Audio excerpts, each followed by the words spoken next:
Assalamualaikum warahmatullahi wabarakatuh. Perkenalkan, nama saya Gagas Abdi Pamungkas.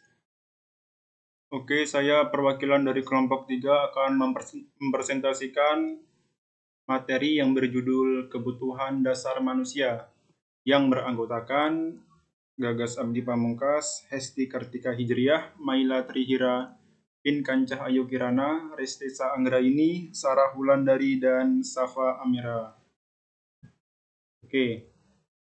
Konsep dasar mengenai kebutuhan dasar manusia. Kebutuhan dasar manusia adalah unsur-unsur yang dibutuhkan manusia dalam mempertahankan keseimbangan fisiologis maupun psikologis yang bertujuan untuk mempertahankan kehidupan maupun kesehatan. Kebutuhan menyatakan bahwa setiap manusia memiliki 5 kebutuhan dasar, yaitu fisiologis, keamanan, cinta, harga diri, dan aktualisasi diri. Wahid et al. 2015. Kebutuhan dasar manusia berfokus dalam asuhan keperawatan. Bagi pasien yang mengalami masalah pada kesehatan, maka kemungkinan ada salah satu atau beberapa kebutuhan dasar manusia yang terganggu. Tarwoto tahun 2010. Kebutuhan dasar manusia menurut Maslow. Sekitar tahun 1950, Abraham Maslow, seorang psikolog dari Amerika, mengembangkan teori tentang kebutuhan dasar manusia yang lebih dikenal dengan istilah hierarki. Kebutuhan dasar manusia Maslow, hierarki tersebut meliputi 5 kategori kebutuhan dasar, yaitu sebagai berikut. Yang pertama, kebutuhan fisiologis. Menurut Abraham Maslow, manusia mempunyai kebutuhan tertentu yang harus dipenuhi secara memuaskan melalui proses homeostatis, baik fisiologis maupun psikologis. Adapun kebutuhan merupakan suatu hal yang penting, bermanfaat atau diperlukan untuk menjaga homeostatis dan kehidupan itu sendiri. Banyak ahli filsafat psikologis dan fisiologis menguraikan kebutuhan manusia dan membahasnya dari berbagai segi. Orang pertama yang menguraikan kebutuhan manusia adalah Aristoteles pada tahun 1950. Yang kedua ada kebutuhan keselamatan dan rasa aman atau fisiologis. Jenis kebutuhan yang kedua ini berhubungan dengan jaminan keamanan, stabilitas, perlindungan, struktur, keteraturan situasi yang bisa diperkirakan, bebas dari rasa takut dan cemas, dan sebagainya. Yang ketiga ada kebutuhan rasa cinta, memiliki dan dimiliki. Setelah kebutuhan dasar rasa aman relatif dipenuhi, maka timbul kebutuhan untuk dimiliki dan dicintai. Setiap orang ingin setia kawan dan butuh kesetiakawanan. Setiap orang pun ingin mempunyai kekompakannya sendiri, ingin punya akar dalam masyarakat.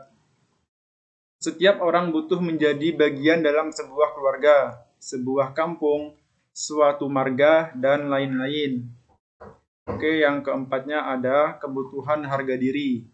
Di sisi lain, jika kebutuhan tingkat 3 relatif sudah terpenuhi, maka timbul kebutuhan akan harga diri atau self-esteem.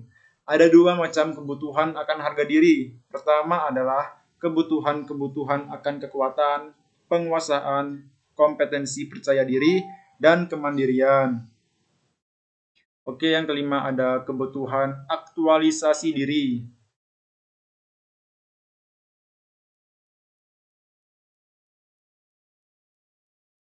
Kebutuhan ini merupakan kebutuhan yang terdapat 17 meta kebutuhan yang tidak tersusun secara hierarki, melainkan saling mengisi. Jika berbagai meta kebutuhan tidak terpenuhi, maka akan menjadi meta patologi seperti apatisme, kebosanan, putus asa, tidak punya rasa humor lagi, ketersaingan, mementingkan diri sendiri, kehilangan selera, dan sebagainya. Oke, faktor-faktor yang mempengaruhi pemenuhan kebutuhan dasar manusia. Beberapa faktor yang mempengaruhi tingkat pemenuhan kebutuhan dasar pada manusia adalah sebagai berikut. Walyani tahun 2015. 1. Penyakit. Adanya penyakit yang terdapat dalam tubuh seorang dapat menyebabkan perubahan pemenuhan kebutuhan, baik secara fisiologis maupun psikologis. Hal ini disebabkan beberapa organ tubuh memerlukan pemenuhan kebutuhan yang lebih besar dari biasanya. Yang kedua, hubungan yang berarti. Keluarga merupakan sistem pendukung dalam diri seseorang. Hubungan kekeluargaan yang baik dapat meningkatkan pemenuhan kebutuhan dasar karena adanya rasa saling percaya, merasakan kesenangan hidup, tidak ada rasa curiga antara yang satu dengan yang lain, dan yang lain-lainnya. Oke, yang ketiga, konsep diri. Konsep diri manusia juga memiliki peran dalam pemenuhan kebutuhan dasar.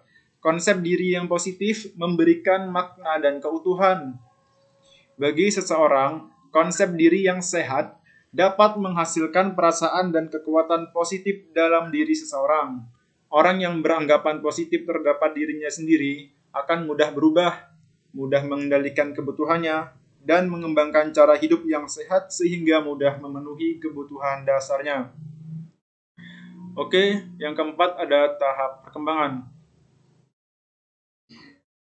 Sejalan dengan meningkatkan usia, manusia akan mengalami perkembangan. Berbagai fungsi organ tubuh akan mengalami proses kematangan dengan aktivitas yang berbeda pada setiap tahap perkembangan. Setiap tahap perkembangan tersebut memiliki pemenuhan kebutuhan yang berbeda pula, baik kebutuhan biologis, psikologis, sosial, maupun spiritual. Oke, yang kelima, struktur keluarga. Struktur keluarga dapat mempengaruhi cara seseorang memuaskan kebutuhannya. Sebagai contoh, seorang ibu mungkin akan mendahulukan kebutuhan bayinya dibandingkan kebutuhan dirinya sendiri. Oke, baiklah, itulah presentasi dari saya, Gagas Abdi Pamungkas, yang mewakili kelompok 3. Sekian presentasi dari saya. Terima kasih. Wassalamualaikum warahmatullahi wabarakatuh.